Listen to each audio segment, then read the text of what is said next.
എത്തിയത്.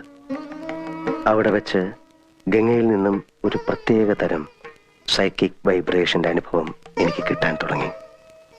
വേദനയോടെ ഞാൻ മനസ്സിലാക്കി, ഞാൻ അന്വേഷിച്ച് നടക്കുന്ന മാടമ്പിള്ളിയിലെ യഥാർത്ഥ മനോരോഗി എൻ്റെ അടുത്ത് നിൽക്കുന്ന ഗംഗയാണെന്ന്. ഗംഗയിൽ എന്തുകൊണ്ട്, എവിടെ വെച്ച്, എങ്ങനെ ഈ രോഗം ഉടലെടുത്തു? ഒരിക്കൽ നീയുമായിട്ടുള്ള വിവാഹാലോചന വരെ എത്തിയ ശ്രീദേവിയുടെ സാന്നിധ്യമാണോ ഗംഗയുടെ രോഗകാരണം? അതറിയാനാണ് അന്ന് ഞാൻ ശ്രീദേവിയും കൂട്ടി അമ്പലത്തിൽ പോകാൻ പറഞ്ഞത്. പക്ഷെ ഗംഗയ്ക്ക് അതൊരു പ്രശ്നമേ അല്ലെന്ന് എനിക്ക് വളരെ വ്യക്തമായി. പഴങ്കഥയിലെ നാഗവല്ലിയുടെ ഒരു കാര്യം പറഞ്ഞ് ഗംഗയെ പ്രകോപിപ്പിക്കാൻ ഞാൻ ശ്രമിച്ചു. നാഗവല്ലിയുടെ ചിലങ്കയെ ചൊല്ലി എന്തൊക്കെയോ പറഞ്ഞ് ഞാൻ ഗംഗയോട് എതിർത്തു. ഗംഗ പ്രതികരിച്ചു. അതിശക്തമായി, അസാധാരണമായി. അപൂർവമായ ഒരു മനോരോഗത്തിന്റെ അഗ്നികുണ്ഡങ്ങൾ